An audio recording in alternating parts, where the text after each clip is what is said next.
Have you ever wanted to take a Premier League tactic and see if it works in the rest of Europe? Well, this is our chance. Let's take a look.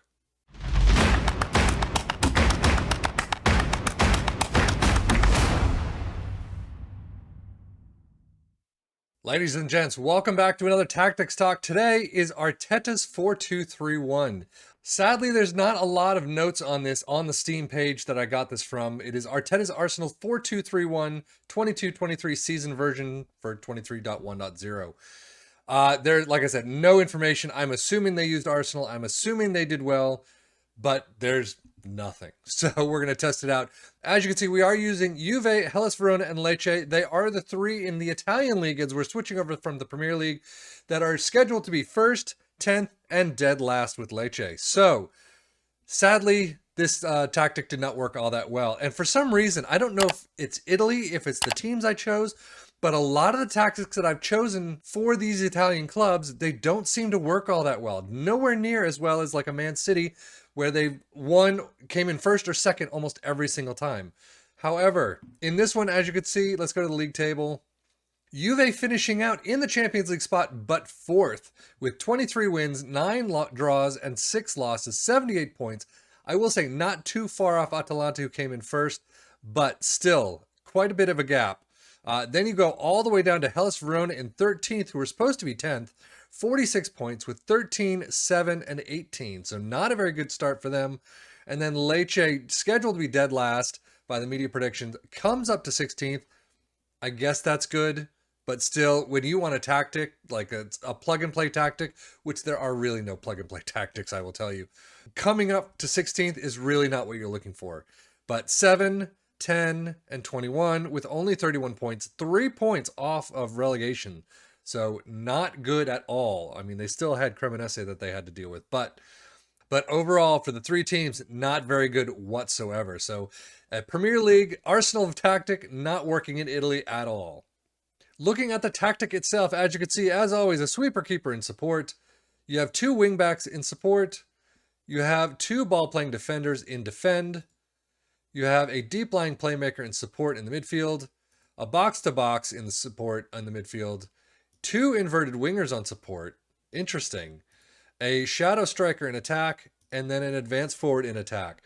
You have no players in attack. It's a very supportive system, but only these 2 in attack, which is very interesting to me. Positive mentality, in possession. You get attacking width is fairly narrow, overlap on the left and right, play out of defense. You get passing directness as shorter, tempo is slightly lower. It's low crosses, work the ball in the box, and be more expressive. In transition, counter press, counter, and then roll it out. And then out of possession, high press line of engagement, higher defensive line, much more trigger press much more often, prevent short goalkeeper distribution as you most times see, and drop off more. Opposition instructions, absolutely nothing. No one seems to put opposition instructions. So I guess if you have a standard that you use, let us know. And I would love to see what other people do, because I have my own little standards that I do. But then I had the assistant coach do most of it. So if we take a look at Lecce's schedule, right off the bat, I mean, they do have a Tim Cup first round win against Spal, but overall, 1 win in, 3-4 months?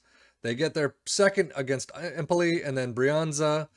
A couple in February against Bologna, and they actually beat Juve away from home. That's very interesting considering the sea of just red and yellow that they have.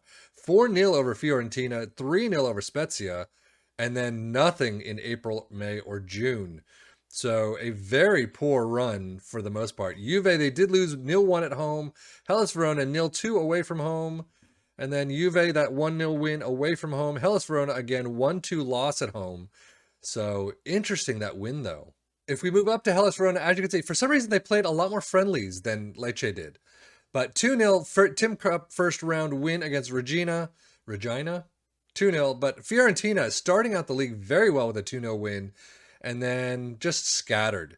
You've got a 0-1 loss to Milan. 2-0 over Lazio, which is great. 2-1 over Spezia. You got the second round Sampdoria win, 2-1. So, and then just a sea of red and yellow. Juve 3-4 loss away from home, but putting 3 past Juve is not a bad number right there. Lecce 2-1 away from home win. So overall, again, Juve 1-0 draw at home, Lecce 2-0 win. So overall, a lot more spotty as you would expect, as mid-table or just under mid-table. And Juve, now this is the one that's going to be interesting, simply because of the way that they ended up.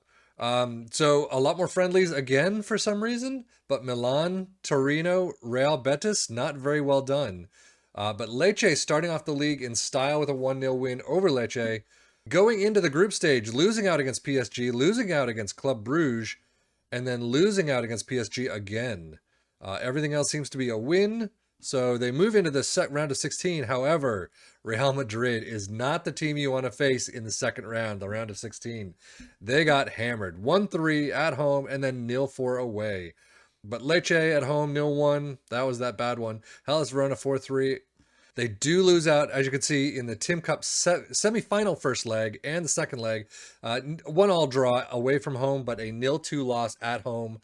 Not good at all. This Juve team is not very good, I have to say, especially in my AC Milan save where I beat them a couple of times. They beat me once or twice, but overall, they are not a great team anymore. It's not a dominant win that they used to. But ending May, all in all, unbeaten completely, and then losing out in the final match of the season, Atalanta 0-3 at home. Not a great schedule whatsoever for Juve.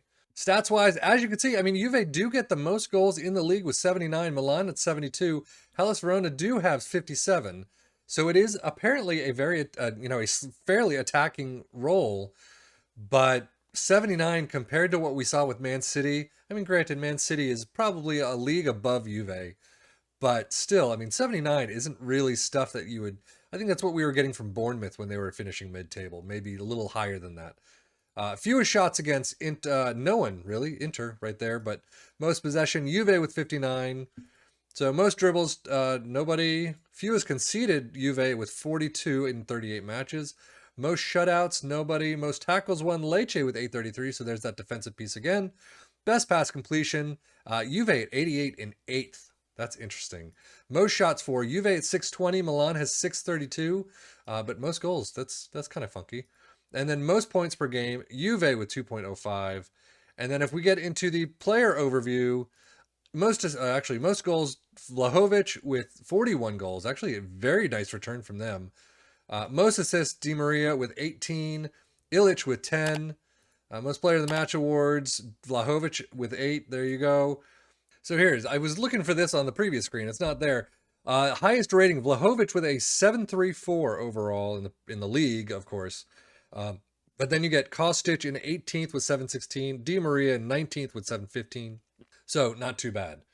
But looking just at the player stats, Vlahovic overall with 51 goals, 730 average rating, most assists, Di Maria with 20, and then player of the match awards, Vlahovic with 11. But with Roberto Piccoli with 15 goals, highest average rating 710 for Illich, most assists Illich with 10, and then most player of the match awards Adrian Temetse, is that how you pronounce it? But he's got 4, and that is really it. Lecce, this will be interesting. 18 goals for Colombo. Now Colombo's on loan for Milan. There you go. Because he's in my AC Milan save, but I keep sending him out on loan. Banda with the highest average rating at 7, most assists with Banda with 6. And then Banda, again, with most player of the match awards with 3.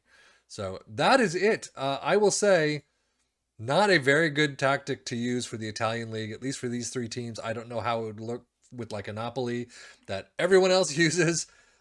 Maybe stay away from this. We do have a couple more tactics that we're going to play in Italy.